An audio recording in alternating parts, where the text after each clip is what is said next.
This is the Crane M3, a tiny but powerful, sexy white gimbal that can support a full-frame setup. It has locking mechanisms for safer transports, a touch-navigated display, built-in LED light, an expansion base for microphone support, and 8 hours of runtime. So this is gonna be my gimbal for 2022. Come on.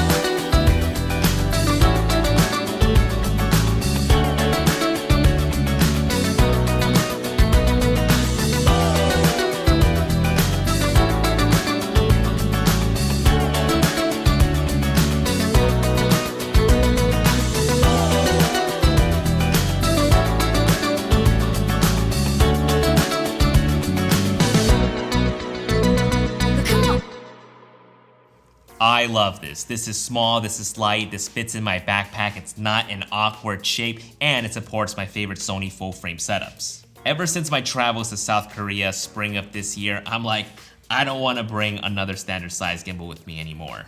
Those types of gimbals, they're great for pro jobs. I'll say it again, pro jobs. But for travel, for creative fun, I love the smaller stuff. They're much easier to handle, they don't break my back, and I tend to use my gear a lot more when I'm not huffing and puffing while I'm trekking across town. Next month, we're gonna be going to France, and I can't wait to bring the M3 with me. For the last couple of weeks, I was testing this out just to make sure that this is suited for my needs, and the main thing that I really wanted to make sure was, can this support the Sony A1 with the 14G Master?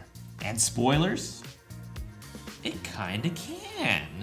So let's go ahead and go over the caveats when using full frame setups, because this is marketed to handle full frame cameras. However, it's important not to be oversold on this. A small gimbal like this is gonna be perfect for cameras like the Sony a7S because it has a very similar form factor to the APS-C a6000 series camera. We can of course push it to the a7S III, the A1, and the future Sony a7 IV. But for the best results, you want to use light and short lenses. I would honestly also avoid using light zoom lenses, and if you have to use it, go ahead, but don't expect to do any sort of extreme zooming because the motor is so small, and any sort of change, a huge change in center of gravity, will cause the gimbal to collapse on itself. So I would recommend using high quality prime lenses, especially the new G series pancake lenses, the 24 to 40 and the 50. You can swap between them, get different looks without having to rebalance the entire setup. And Tamron, Sigma, Samyang, they have these types of lenses as well. Now, for me, I don't have any of that, but I do have the Zeiss Bodice 18mm and the Sony 14G Master, and the Bodice 18 works the best just because it's so light. This is one of the reasons why the 14G Master hasn't completely replaced my 18 yet. I still value the uber lightness of this lens and how high of a quality Zeiss lenses are. Because of how light it is, I still retain a decent amount of range of motion, albeit I have to remove my eyepiece, but hey, a small sacrifice. But again, for light setups, I'm talking about smartphones, point and shoots, APS-C cameras, this is gonna be perfect. So I'm really pushing the setup here to its max. This is the Sony A1 with the 14G Master, and honestly, it works. Just look at some of the footage here.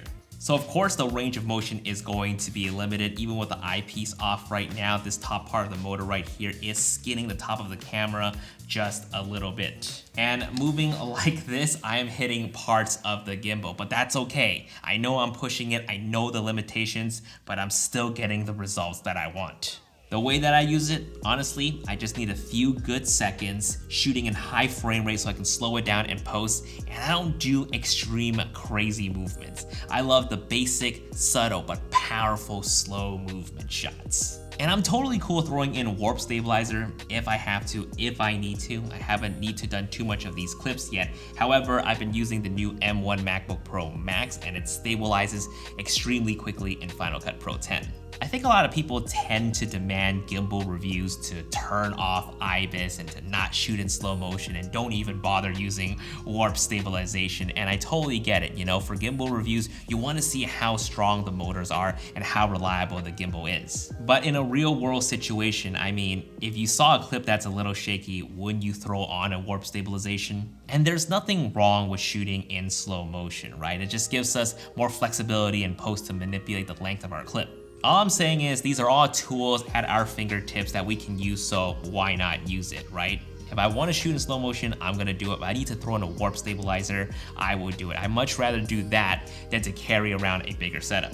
And so far, I didn't have to do too much of it with a setup like this, and for even lighter setups, I wouldn't even have to do it at all. And if you absolutely need to use the bigger zoom lenses or the strongest motor for your full frame cameras, there is the Weebill 2, which is still a compact gimbal, or the Crane 2S or the Crane 3S. A lot of great selections out there that will give you the stability that you desire. But I love this. This is discreet.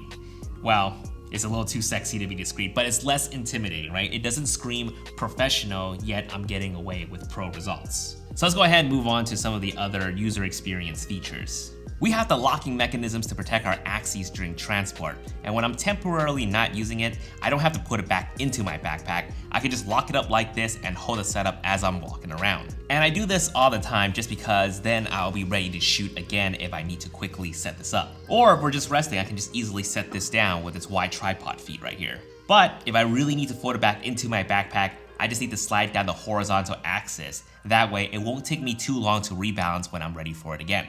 Which brings us to the quick release system. Depending on the camera that you'll be using, you will need to swap out the bottom base. As you can see, the default base here can support things like phones, point and shoot cameras, but if you want to use the a6000, the ZV-E10, or the Sony a7, you will need a different base. And it's really important for you to use the right one because these plates here are specially molded for certain cameras. And you can actually get one of these for free with your purchase order. I'll have more info in the description box below, but pretty much you have to email Zhiyun with your purchase order to claim one.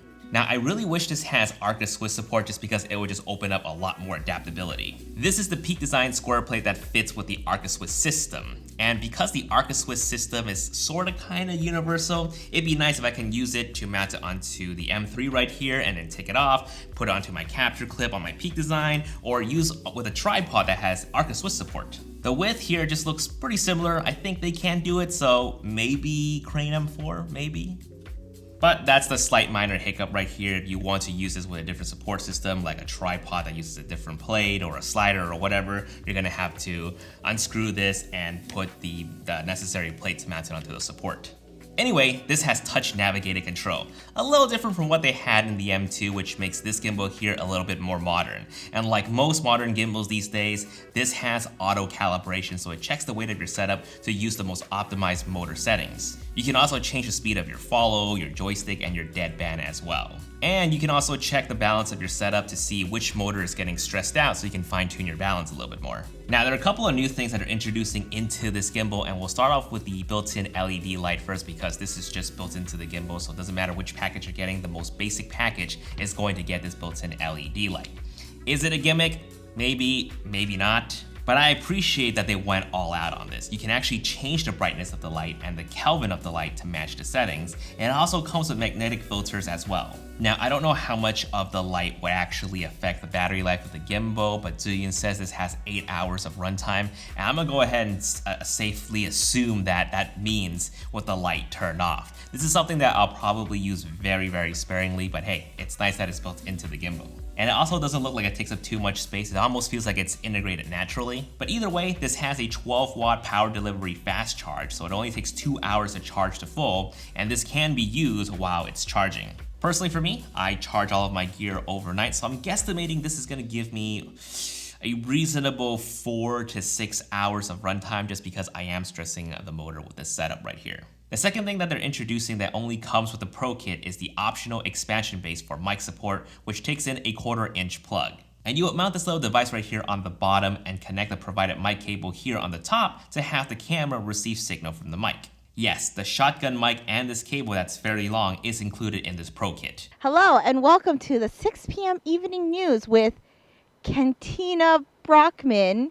I am reporting from the town of Springfield. Today in breaking news, a cat was found in a stairwell. How that cat got there, we will never know.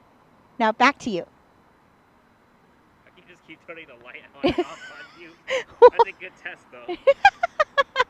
But if you have your own audio solution already, there is a 1/4 inch adapter here on the side, so you can adapt different pieces of accessories, not just mics, but maybe an external monitor if you so choose to.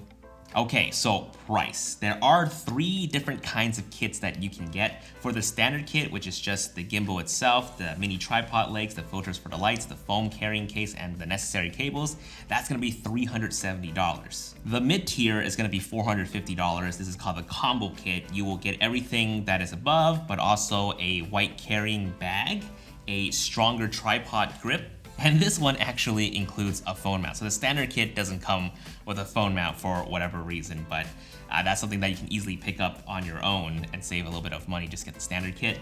But if you need the mic solution, the expansion base, that's the Pro kit, and that's gonna run you $650, which comes with everything that's above, the mic and the expansion base with the cables that you need to connect with. Honestly, I think the standard kit is all you really need. I think a lot of us already have camera bags that we like to use that this would likely fit in. Just remember to send an email to Zhiyun for that custom base based on the camera that you'll be using this gimbal with.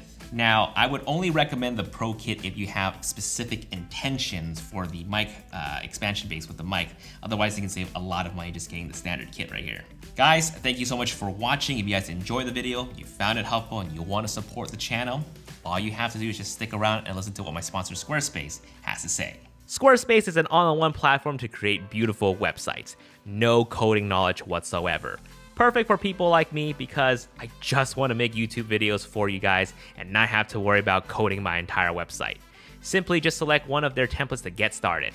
Every aspect is easily customizable with their drag and drop feature. Whether you're in need of a portfolio, an e-commerce store, or even a simple blog, design it with Squarespace. Use my link down below to test it out, and when you're ready to launch your first website or domain, use my code JasonVong to save 10% off. Guys, thank you so much for watching. I'll see you guys in the next video. Peace!